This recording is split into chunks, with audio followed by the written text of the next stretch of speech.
My name is Francisco Zárate. I will give you this part of the signature. It's about some simplifications that we are going to use with the finite element method.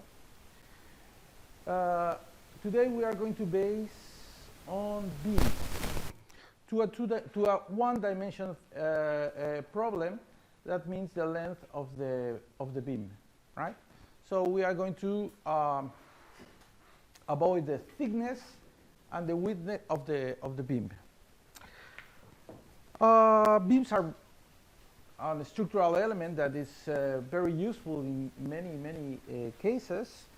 So it's interesting to analyze what kind of problems do we have when we are going to use these kind of elements, right? Everybody knows what a beam is, right? So the things that we have with beams, it's one of the length of the structural element is very long against the two others, right? So in that case, we are going to use beams. But beams also have another problem.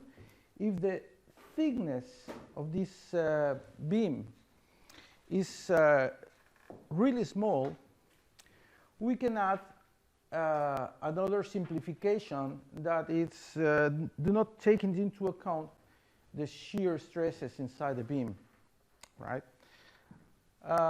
If the thickness is not so small, yeah, then we need to understand what happened to the shear stresses inside the beam, and the theory changed a little bit. So we have two different theories. One is the Bernoulli theory that for thin beams, where the shear stresses are not taken into account. And the other one is the Timoshenko beam theory, in which we are going to consider the stresses because of the shear, right? As I told you, if the thickness of the beam is really small, this term tends to 0. And that will give us some problems, as you will see. But in order to avoid those problems, we can use other Bernoulli theory. All right? As you see by the photos, this is a very old theory, and actually this is from the last century. Let's start with the first one, with the Euler-Bernoulli theory. We have some assumptions. And one of them is that the deflections of all points in a transverse section of the beam is small, and all the deflections, all the displacements that are considered in that section are going to be equal to the displacement of the beam axis. We are going to work with small displacements in a linear elastic theory, right? So because of this, there is no transverse displacements on the thickness of the beam, right? And the third one, that's the most important, is that the transverse cross sections was considered at the beginning of the deformation was a plane. After the deformation, it's a still plane, and it's orthogonal to the beam axis deformation. This is the beam. We have the beam. We have all the loads that we can apply to this beam. That's uniform distributed loads, punctual loads, and punctual moments. Yeah, this is the three axes of the beam. The cross section. We are going to simplify this problem into a line problem. And this is the beam before the deformation, and in blue the beam after the deformation. This is the axis of the beam, yeah, and this is a cross section in the undeformed beam. So when we deform the beam, this cross section will still a plane and orthogonal to the axis of the beam. And this assumption makes the relationship between the displacements that we are going to have in all the points of the beam. Actually, all the points have the same vertical displacement. Well, let's start with the horizontal displacement. I mean, the U displacements, the displacements along this axis. Because of the assumptions that we have made, means that the horizontal displacements of all the points that belongs to this cross-section are going to be a function of the rotation that we are going to have on this cross-section and the position respect to the axis of the beam. Actually, is this expression that we have here. There's no other displacements.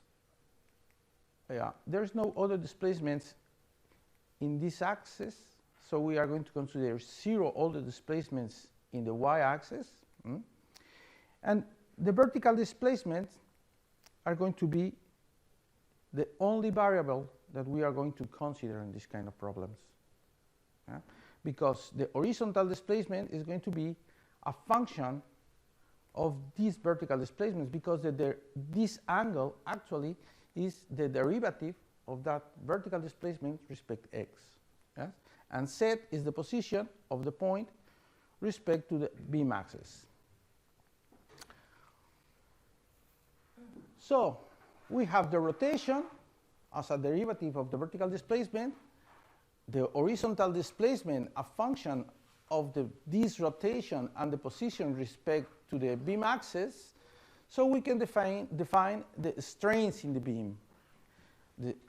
Because we are using small displacements, the deformation for the strain is given by this derivative, and because u is this, then we have that the strains are the second derivative of the vertical displacement multiplied by the position respect to the beam axis, right?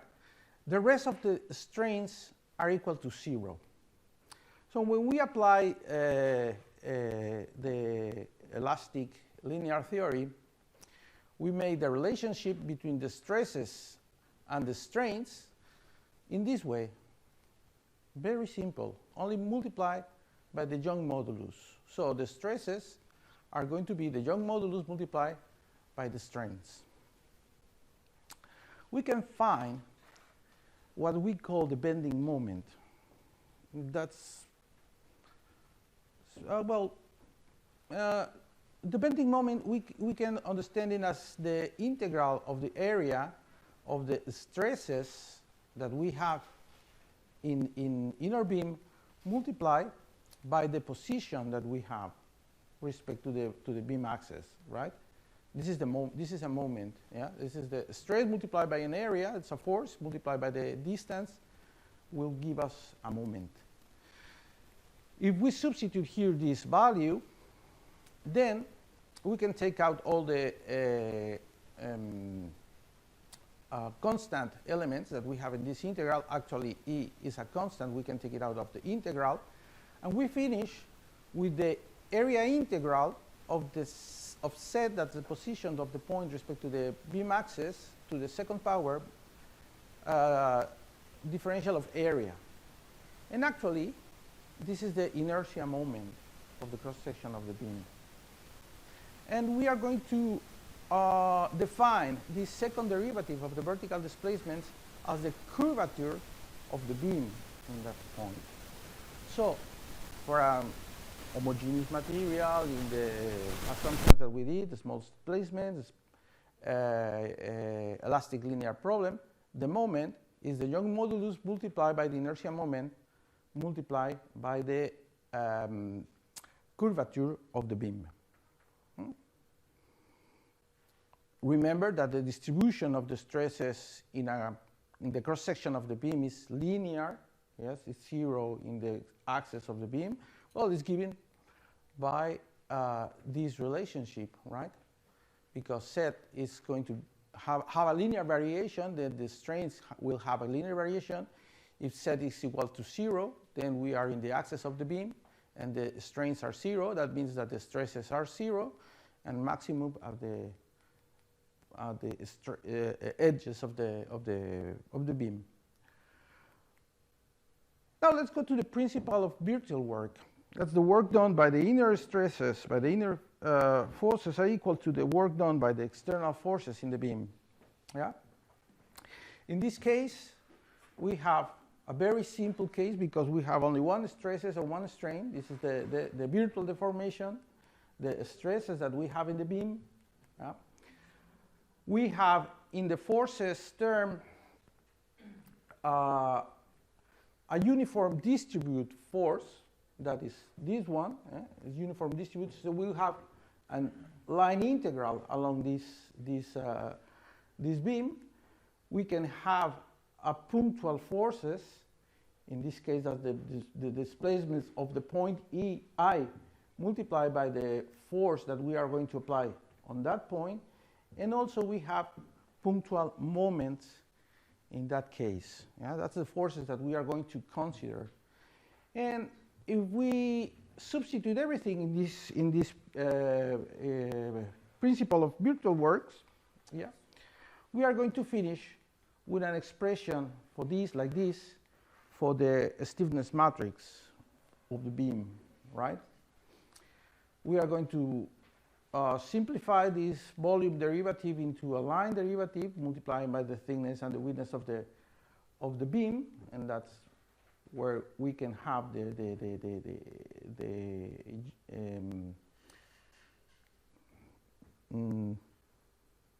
inertia moment of the beam and the Young's modulus, and we can simplify in this way, right? We have a problem. The first one in this case, and it's right here. We need the second derivative of the vertical displacements, not the first derivative, but we need the second derivative of the vertical displacements.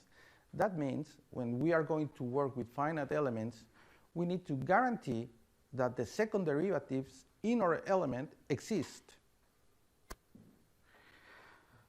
For that, we need to use what we call C1 continuity elements. What does that mean?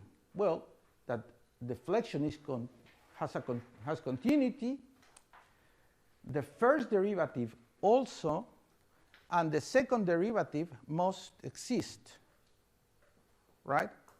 So the shape function for a problem, I mean, the polynomial that we are going to use in our element should be this one. With this polynomial, we can guarantee that the second derivatives exist. So actually, we need 4 parameters.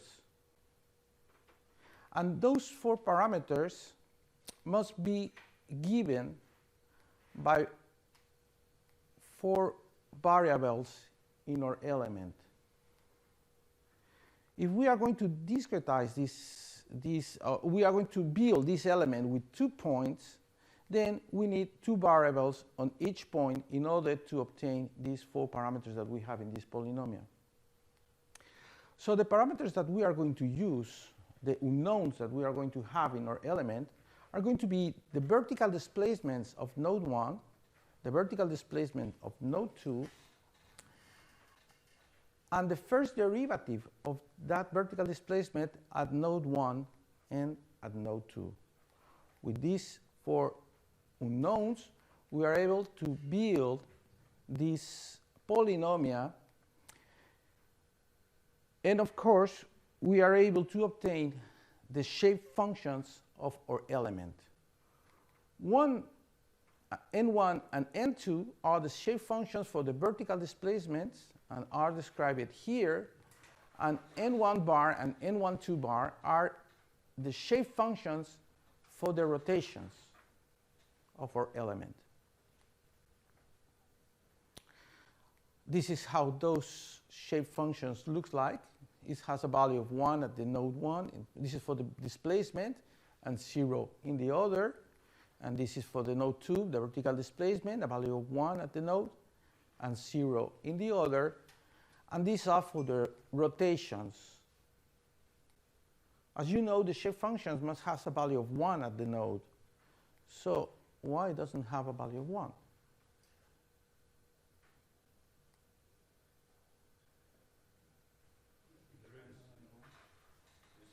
The slope is 1, exactly. So that's what we have, a 45 degrees, a value of 1 for these two shape functions that we have here. And the second one, is it -1 in this case? The second one should be, no, it should be 1. It should be 1.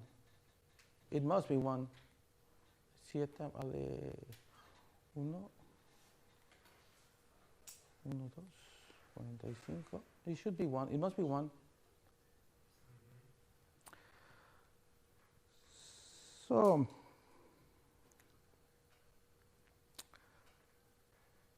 now we have discretized the vertical displacements in our problem, in our element, and it's given by this expression. Now we can go to formulate our element as a vertical displacement. It's going to be the multiplication of the shape functions by the unknowns in our element, and these two matrices. And also, we can obtain that the derivative of x respect the local coordinate system that we are going to use is L divided by 2. The first derivative of the vertical displacement, the derivative of the displacement respect x are going to be this expression, and the second one is this one. We can obtain what we call the curvature matrix. Remember, that's what we used to call the B matrix in the rest of the finite element formulation, right? So the B matrix will be described by this expression. It's not constant. It's not linear in our problem. It's linear in our problem, but it's not constant. So at the end, when we have the stiffness matrix, we are going to have the multiplication of the B transpose by the Young's modulus and the inertia moment and the B matrix, right? So when we multiply these two B matrices, we are going to have second order terms in the stiffness matrix.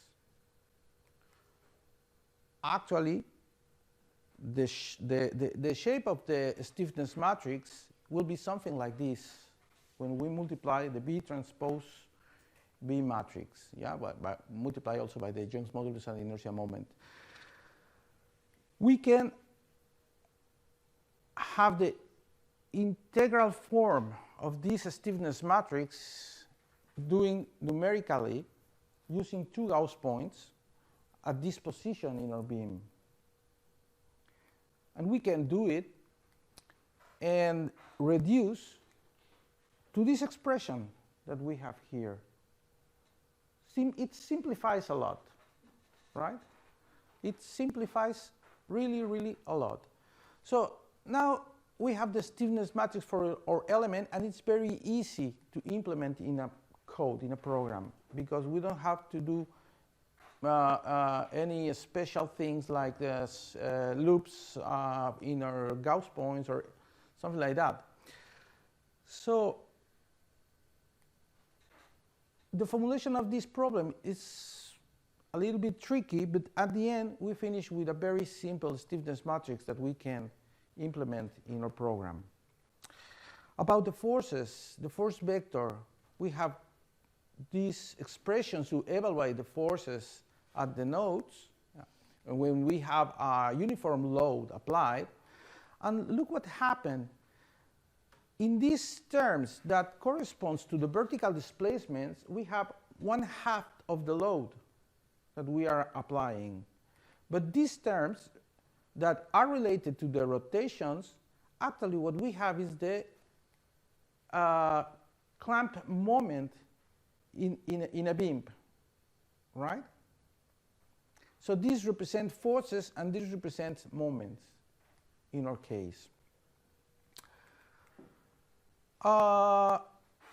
Okay, this is what I said, and we can implement this. This is the full stiffness matrix. We can implement this matrix in a standard finite element code in order to obtain the global stiffness matrix and solve the problem.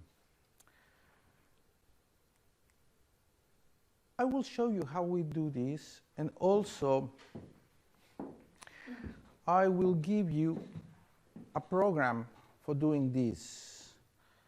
You can go to this web page. That's simne.com/mathfem. Everybody understand mathfem, right? MATLAB, right? Okay, great. So this program is written in MATLAB, and you will be able to download and play it with it. If you go to Beams, here,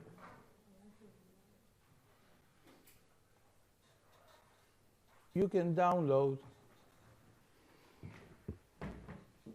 the program from earlier Bernoulli beams and also for Timoshenko beams. There are some examples that you can play with that. And you can download also the Git interface. Have you worked with Git, everybody?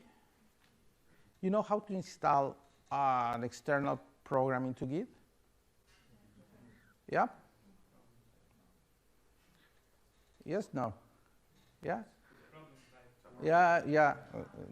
Dropping the folder into the problem type Git folders.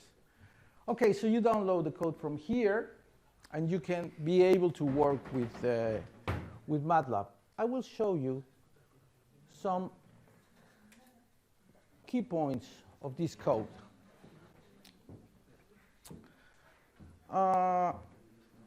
First of all, this is the problem that we are going to solve. It's a simply supported beam with a uniform load, and this is the cross-section of the beam, and this is the parameters that we are going to use, right?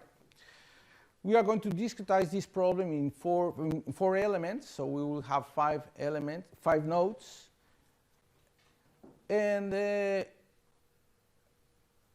MATLAB code reads the input data file as a MATLAB subroutine. So the data file is written in a MATLAB way.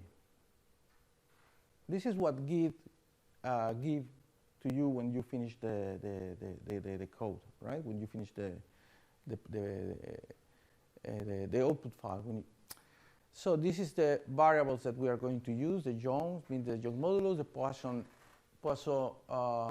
coefficient, the area, the inertia moment, and it's not density, it's a specific weight, right? It should be multiplied by the gravity.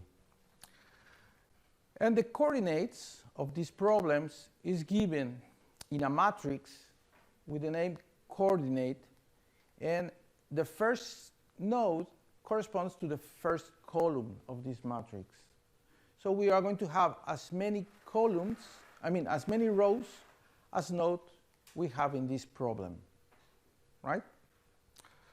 For the elements, we are going to work with the matrix element, which has as many rows as elements and as many columns as nodes has our element. In this case, this element, remember, has 2 nodes. So the first element, that means the first row, we have the nodes 1 and 2 as a connectivities. And the last one, we have the nodes 4 and 5 as a connectivities. Also, we describe the fixed nodes that we have. It's going to be the node 1 and node 5. This is simply supported. So in the node 1, the first degree of freedom is going to be equal to 0. And the first degree of freedom, remember, is the vertical displacement. The second one should be the rotation. So the first one is going to be equal to 0. And the node 5, the first degree of freedom, that is the vertical displacement, is going to be equal to 0. If we have punctual loads, then the way we are going to describe are exactly the same as this one, right? At the node number n, in the direction or in the degree of freedom 1 or 2, we have a load of that value. So this is going to be exactly the same way to describe the point load, right? So let's go to the code. this is the element that we are going to implement with two nodes. The first degree of freedom, the vertical displacement, the second one, the rotation, as we saw. And when we start playing with MATLAB, first we clear everything in memory and then read the file, the data file that we have. We are going to read and we are going to evaluate as a MATLAB subroutine. So all the variables that we define there now belongs to this code. The number of nodes is the size of the coordinate matrix, right? The number of elements, the same. I mean, the number of columns of the element matrix, and the number of nodes is the number of, I mean, this is the number of rows, this is the number of columns, no problem, and the number of the total degrees of freedom, the total number of points that we have multiplied by 2, because we have 2 degrees of freedom on each. With these numbers, we are able to make some room in the memory for this global stiffness matrix, the global force vector, the stresses that we are going to evaluate at the end, and the unknowns that we are going to solve. We are going to use a sparse matrix to optimize the memory in the problem. The material properties. The Young modulus multiplied by the inertia. It's a constant in our problem, right? And then we go for the element loop. We are going to do it for all the elements defined. We obtain the node I and the node j. We get the coordinates of those nodes. Of course, the length is trivial. And this term is this one. And this matrix is the stiffness matrix of our element. And for the force vector, we are going to have this expression here, so we are going to program. As you can see, it's really simple to implement this element in any program, because we have the explicit form of the stiffness matrix. It's not so big, only it's 4 by 4. So it's really easy to program this stiffness matrix.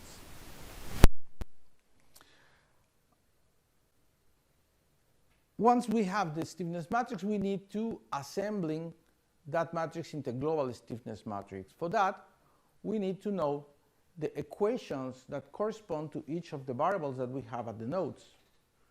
Because we have a constant number of unknowns in all the nodes, it's very easy with this relationship to know exactly which is the equation number that we have.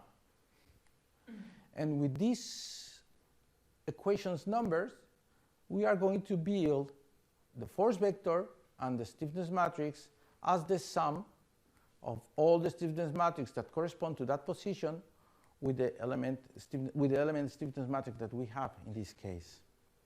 Yeah? And we obtain the global stiffness matrix. I think I have an example. Yeah, right.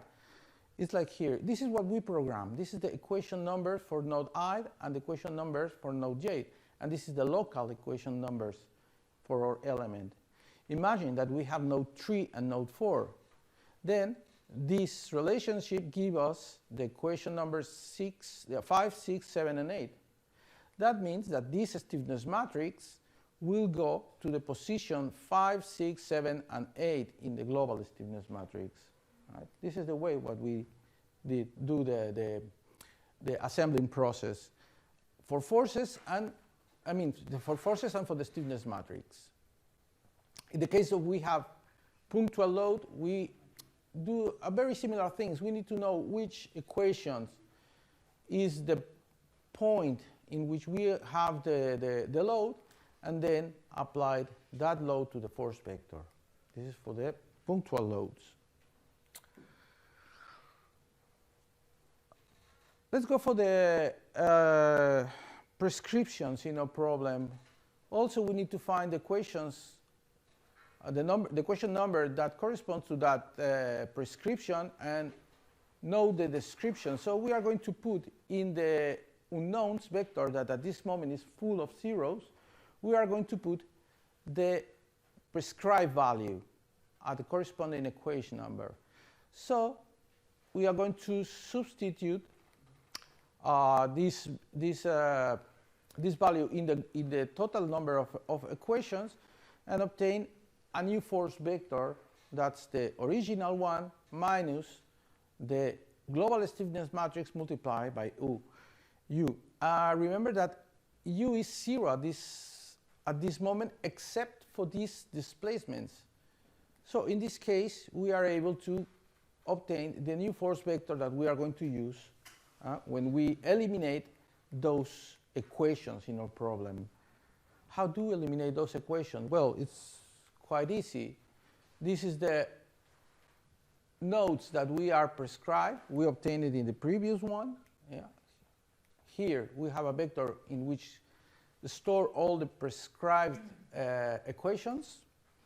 So the difference respect to the total number of equations is what we call free nodes. So we are going to solve the unknowns only for the free nodes, solving the stiffness matrix and the force vector that we obtain. Just like that. This is one of the things that I like from MATLAB. It's very easy to write this kind of programs, and we don't have to take care about what kind of solution we are going to use for solving the global stiffness matrix, and we don't take care about also the way we store that stiffness matrix. So it's very, very simple and very clear. And at the end, we can evaluate for those equations that we eliminate the reactions that we have. Now,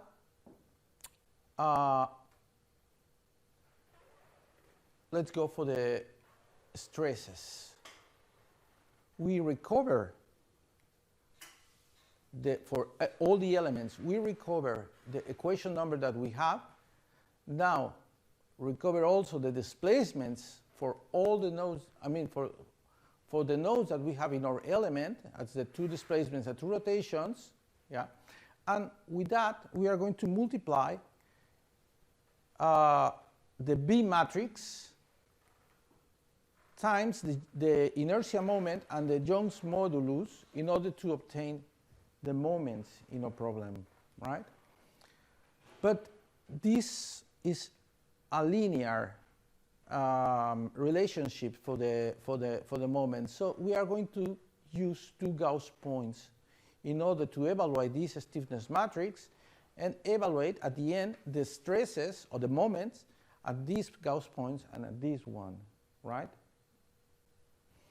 That's why here I evaluate the position of the Gauss points, substitute in the B matrix the first Gauss points and the second one, and evaluate the stresses for each element at these 2 points.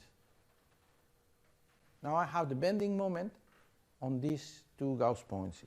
Bending moment has a linear variation in our element. It's not constant as any other problems. This is an example. This is a beam.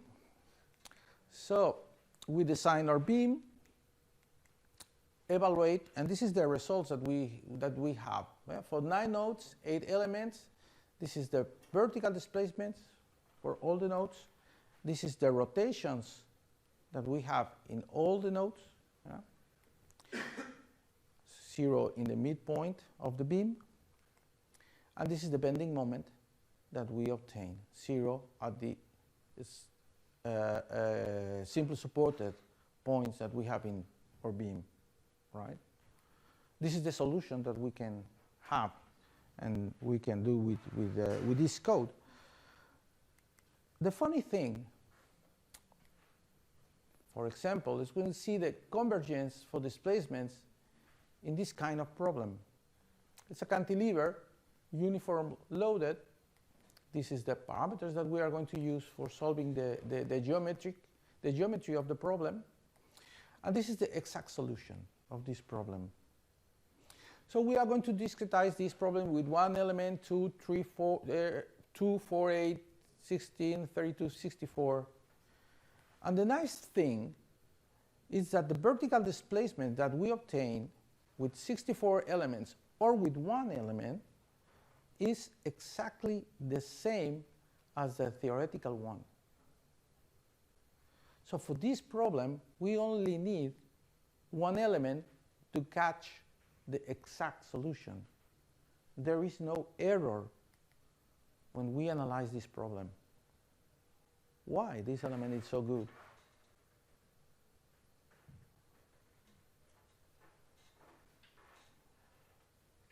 Because I have a simplified function equals the solution, right? So you get polynomial. The polynomial that we are using exactly has the same order as the solution. So that's why this element is so wonderful, right? So for the displacement, with one element, we are able to solve this problem. What about the moments that we have? The moment has a lower order than the solution for displacements. That's why we have some error on this case. So with one element, we are not able to catch the exact value of the moment. We are analyzing the moment at this point. Yeah? So we are not able to catch the moment, the exact value of the moment. With one element, we have 37% of error because it has a lower order than the displacements, the polynomial that we are using for displacements. So we need to increase the number of elements in order to have a bending moment close to the exact solution. Right? Yes? But if a four-noded single element was used, would the answer be exact? The displacements, yes. Yeah, no, even the moment. For four-order, Four-noded. yeah, Four-noded single element. yes, you need to increase the order of your element to increase the convergence ratio of your problem. Yes, yes. But when you increase the number of elements, your problem will be increased because you will have more Gauss points to make the integral, and you have more variables in your problem, right? But you're able to do it. Yeah, of course.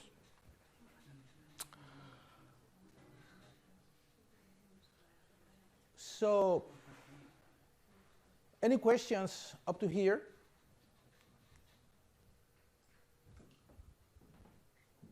No?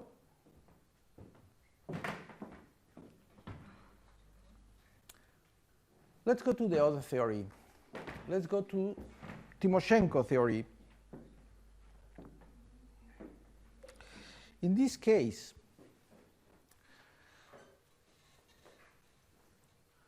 we are consider the same two simplifications that we accept from the Euler-Bernoulli beams theory.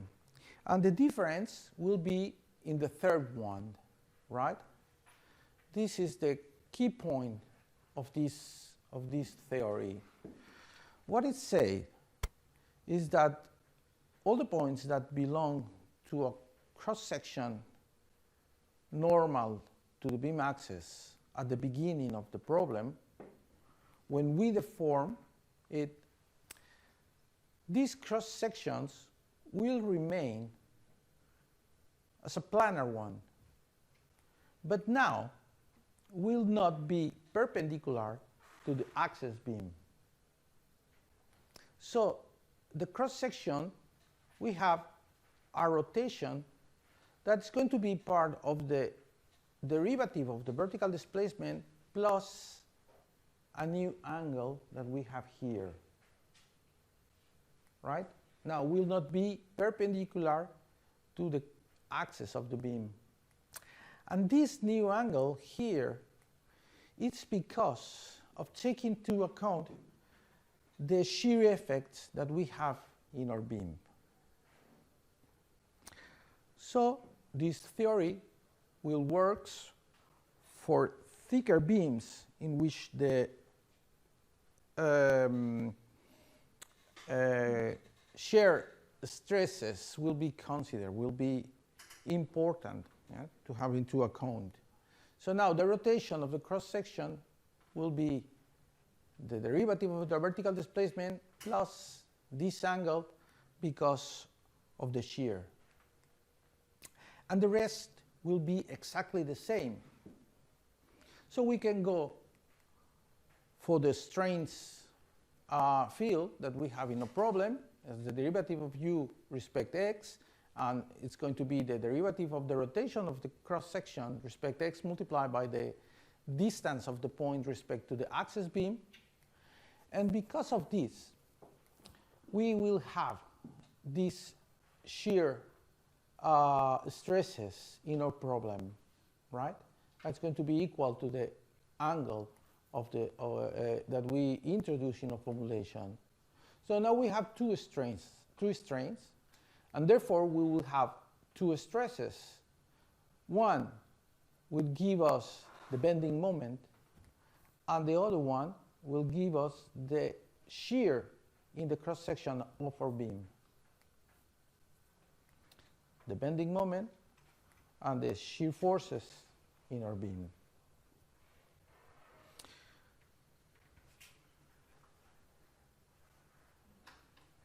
Let's have a look at what we are using here. For the stresses, we saw that because depends of the position of the point respect to the axis of the beam, we have a different value and will be linear, right? So we have a linear distribution of the stresses in our beam. And this is what we know when it happens. But with the shear effects, we are consider that the shears are going to be equal on all the cross-section of the beam, because that angle that we have is going to be equal in all the points that we have in the cross-section of the beam. This angle that we have here is valid for all the cross-section of the beam. But actually it's not true, because the cross-section we have this kind of deformation, right? It has some variation.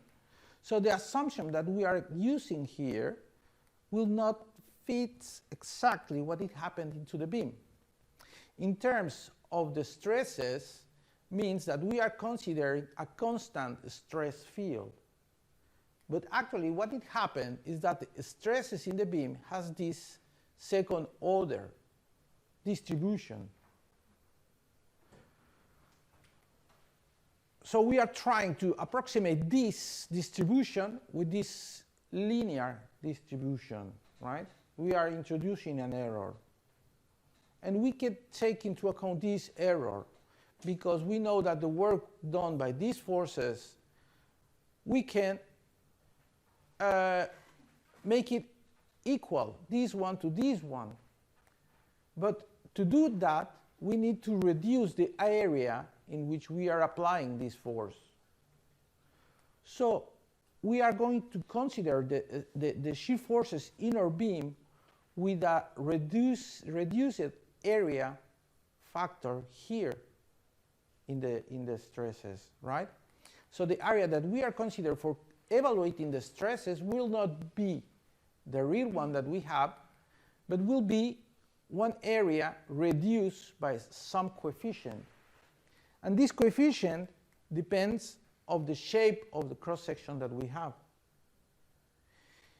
It's usual to have rectangular cross-sections in our beam, and this factor is equal to 5 divided by 6. But if we have another cross-sections with a different shape, so we have different shape factors, right? In the program, we are going to consider this one. So let's go to the principle of vector works. We have two stresses, two strains. We have these two terms inside the inner force term. And in the external forces, we have a uniform load, a punctual load, and a punctual moment. And these two terms, you will see here that at the end, we get two different stiffness contribution to the stiffness matrix of the element. One because of the bending effects, and the other one because of the shear effects. If we substitute here the terms that we developed in the previous transparencies, we finish with the bending stiffness matrix and with the shear stiffness matrix.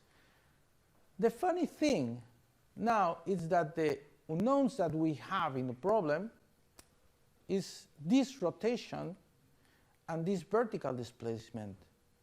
This rotation, remember, is the derivative of the vertical displacement plus that phi angle that corresponds to the shear effect. And what this theory do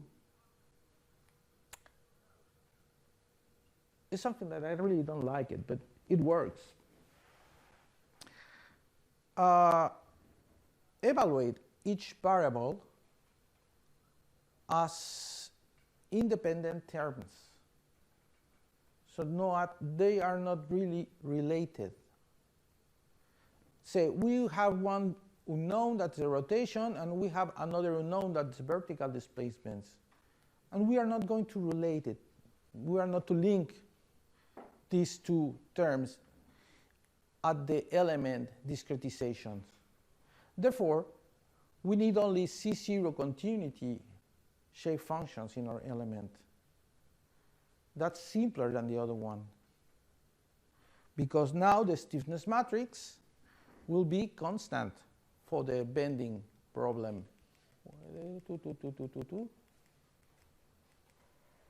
Yeah. We are going to use linear shape functions for the vertical displacements and linear shape functions for the rotations. And the shape functions are going to be these ones. In our element, we have two nodes at each node. That's the vertical displacements and the rotation. But discretize it in a linear way. So the curvature is going to be constant in our element, and the strains given by these equations. And if we go to the bending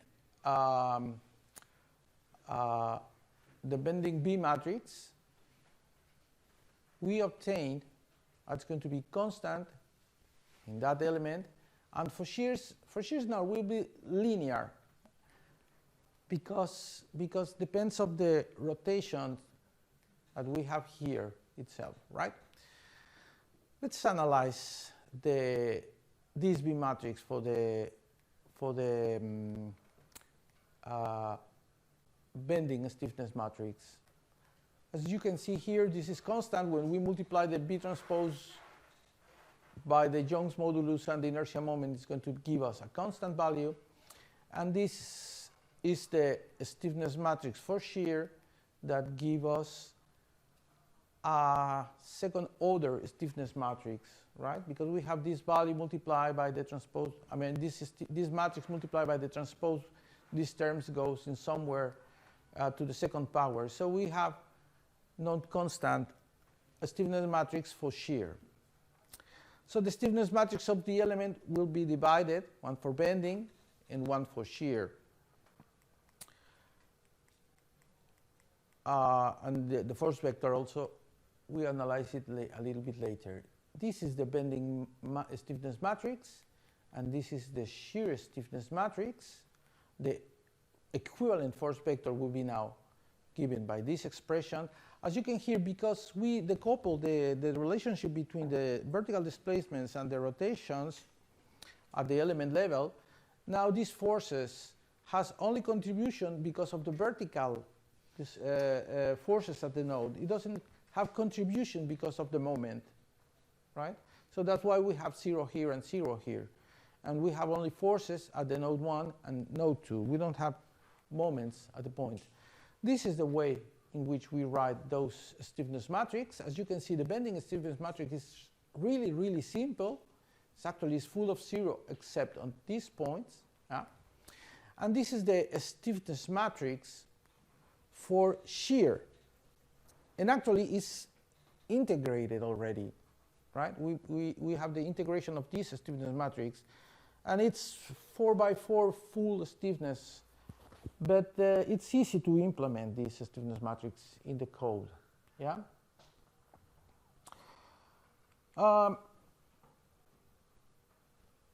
We have one problem here, and the problem came because we do not make any relationship between the rotation and the vertical displacements at the element level.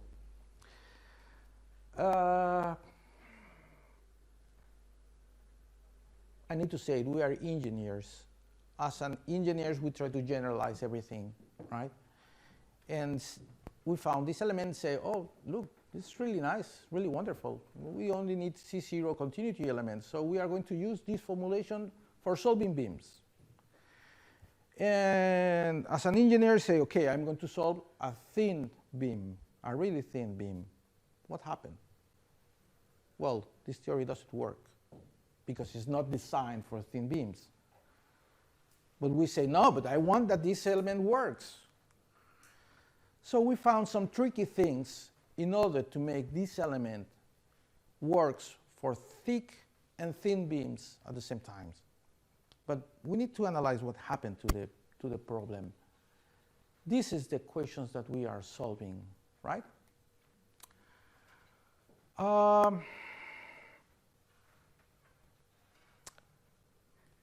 If we try to put the exact solution inside here, we can obtain these parameters in this, that multiply the stiffness matrix of the problem. And the important thing is that here we have the inertia moment dividing these terms of the shear stiffness matrix. Yeah? We substitute a solution as a function of this, right? So when we simplify this expression, we get this one. And if the element is really thin, then the thickness will tend to 0. And if this thickness tends to 0, look, the inertia moment goes actually to 0, but faster than this one, because it's to the third power. Because inertia moment is here and it tends to 0, these terms goes to infinity very, very fast. And these terms will be bigger than this other. And actually, this term will shade the bending effects. And in a thin beam, the important effect is the bending, not the shear. But numerically, it's going to be ruled by the shear. If the shear is 0, then the solution of this problem is going to be 0, and we don't get any solution at the end. And this is what we call shear locking problem in this kind of beams. Of course, came when we developed a thick beam theory, and we want that this theory works with thin beams. How can we solve these problems? There are many solutions.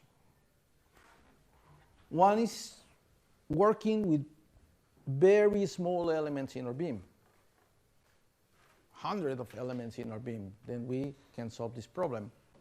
But the other one is using what we call reduced integration in the shear stiffness matrix. Remember that we have terms to the second power inside that stiffness matrix, and when we do the full integration, we get some terms, right?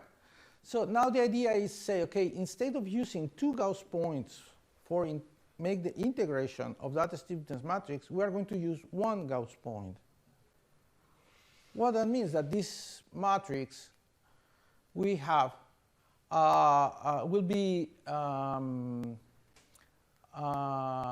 mean, the determinant of this matrix will be exactly 0, and actually it doesn't contribute too much at the solution when the thickness goes to 0. So we are going to have this stiffness matrix evaluated with only 1 Gauss point. That means we are not going to fully integrate this stiffness matrix. We are going to use some stiffness matrix that are very similar to the one that we need, but will not be the exact one. And the determinant of that stiffness matrix will be 0. That guarantee that the solution in the thin beam case is that this is going to be 0, and then the solution will be ruled by the bending effects, right? That's a tricky thing of the reduced integration problem. So when we make the reduced integration of the stiffness matrix because of shear, we finish with an expression like this.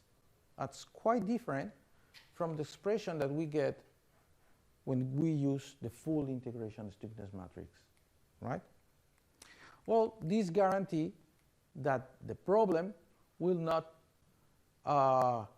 will be solved in the thin cases, right? So this works for thin beams. Now, we are using this theory with thick and thin beams. Let's have a look at the problem, at the program also. You have the other program in MATLAB. The input data file is going to be exactly the same because the difference comes at the theory level, not at the unknowns that we have at the problem. And also the way we describe the geometry is going to be equal the same. So I will skip this. And let's analyze this problem, right? Why vertical displacement 5 is 5. This is a simple supported beam. This vertical displacement is equal to 0, and this is equal to 0. It's exactly the same problem that we solved at the beginning. So we start the code, clear everything, evaluate the input data file as a MATLAB subroutine, and get the basic dimension of our problem, that the number of points, number of elements, number of nodes, total number of degrees of freedom. With those values, we make some room at the memory of the computer. And we are going to evaluate these two constants that correspond to the material. This is the one that will multiply the stiffness matrix because of bending, and this is going to be the one that multiplies the stiffness matrix because of shear, with the area factor correction here for rectangular cross sections. We do a loop for all the elements, recovering the number node I and j, the coordinates, the length, and we write in this way the bending stiffness matrix. Remember, that was very, very simple, so we write it here. And we have the bending stiffness matrix of our element. For shears, we do the same. This is the shear stiffness matrix. This is fully integrated. We write it here, and we get the shear stiffness matrix. At the end, the stiffness matrix of the element will be the sum of the bending and shear matrices. And the force vector, we have some, it's not density, it's a specific weight of the problem. We multiply by the length. The thickness is not here, but it should be multiplied by the thickness. The width of the problem. And we evaluate the force vector in our case. Make the assembling process exactly the same as we did in the other case. If we have some points, we apply it exactly the same. And find the fixed values in a problem, eliminating the Gauss points that the equation that we have, and solve the global stiffness matrix for the unknowns that we have.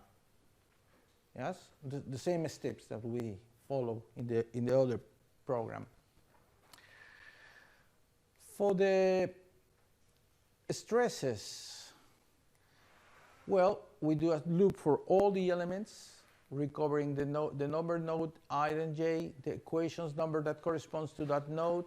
Those values we put in this matrix, and we evaluate the B matrix for bending and the B matrix because of shear, right? The B matrix for bending is constant, so it's going to be constant in all the elements. And for shear, we have two values, so we have a linear shear in our element. That's why we evaluate it at the Gauss point 1 and the Gauss point 2, and we get these three stresses. This is the bending moment, and this is the shear forces. Yes? This is the B matrix that we have here, and this is the other B matrix that we evaluate at the Gauss point 1 and the Gauss point 2. Okay, let's have a look at some examples and some numbers. This is the vectorical displacement. This is the rotation of the cross-section of the beam at all the points that we evaluated. It's the same problem that we saw in the last case. The bending moment that we have and the shear forces. This is new because we include this into the formulation. We are able to obtain the shear forces in a problem. If we try to solve this problem, a cantilever with a punctual load at the tip of the cantilever, the vertical displacement at this point is going to be equal to this term, right? That includes the shear effects. And in this case, if we do a discretization with 1, 2, 3, 4, and 64 elements, we don't get the exact value. Actually, we have a very big error with the small element, with small discretization. So this element is not as accuracy as the other one, mainly because we are treating the derivative of the vertical displacements as another variable that is not linked with the vertical displacement itself. Right? It's not because of the rotation, because of shear. It's because we are not linked at the formulation level the rotation with the vertical displacement. The rotation of that, I mean the derivative of the vertical displacement with respect to the vertical displacement. And that's why this element has these big errors with very small elements in the discretization. But because all the numbers are done by the computer, we don't have to take care. The computer is the one that is working. So we increase the number of elements and give it to the computer. If it's too big, we can have a coffee, and they came back for the results. And we have a very robust element that can work with thick elements. And with thin elements, if we introduce that reduced integration in the shear stiffness matrix, what happened with the moments? Well, for the moments, if the displacements has a big error, the moments would also have a bigger one, right?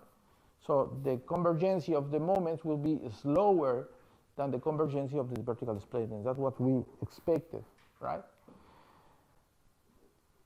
And let's stop here. And I wanted to know if you have any questions up to here.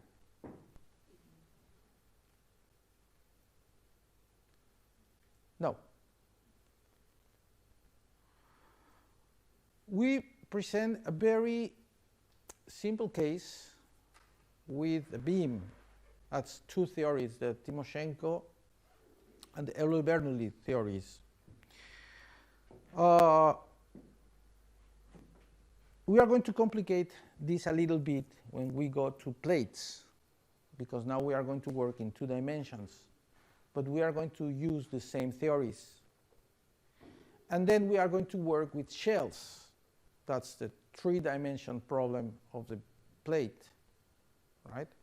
And we are to consider again these 2 theories.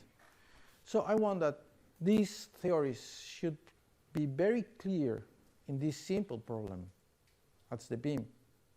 Yes, I want that you understand very well these 2 theories on the beams, because we are going to expand these ones to 2 and 3 dimensions, right? And the thing is going to be complicated. But actually, we are going to have the same families of elements. One that came from the Bernoulli theory, and the other from the Timoshenko, right? So that's why we have only 1 class dedicated to this topic. And actually, you have an assignment. You get the programs with MATLAB, and I want that you program this Timoshenko 2-nodes beam with a reduced integration for the shear stiffness matrix, and to test it when you make the thickness of the beam smaller, and to compare with the other one in order to catch this shear locking effect, right? So I have some hints that you can use for programming this matrix into the code. It's a really simple exercise. Copy the program that you have with another name and change the stiffness matrix, and you get it. And also remember to evaluate the stresses, I mean the shears forces at only one Gauss point. And solve this problem. Simply supported beam with uniform load. This is the cross section of that beam with this load. Using the Euler-Bernoulli element, the Timoshenko, and the program that you wrote, or you need to write, the Timoshenko reduced integration element, with 64 elements in the mesh. You can copy from the examples that you can have in the web page, and test the displacements with this different thickness and compare the results. Very easy. Yeah, you can do it in a commercial TV, in a TV commercial time.